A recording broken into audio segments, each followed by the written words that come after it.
Hey everyone, welcome to your channel. In today's video I'm going to show you what is Windows Telnet, and I'll show you a piece of a movie, Star Wars. So for that, at your start menu, search CMD, and for that you can also press Windows plus R and type CMD again.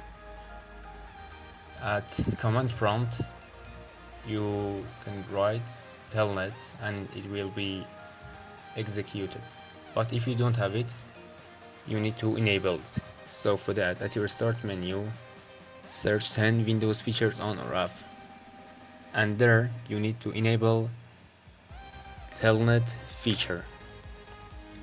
After you finish it, there's some codes you need to write in Telnet.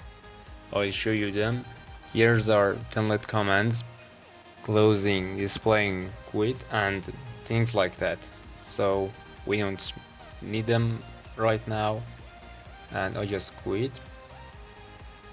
Here's codes, we want to use them.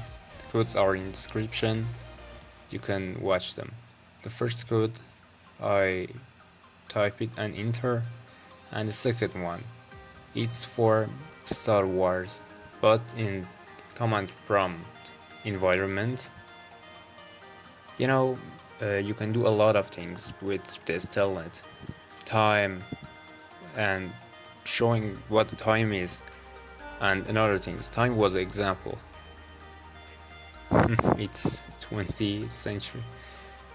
Okay, if you want to know about more comments, more tricks about Telnet and what exactly Telnet is, tell me in the comments, so I will create a more complete video about Telnet. If you find this useful, like it, comment below, subscribe, and hit the bell icon for more Windows tricks. Goodbye to another video.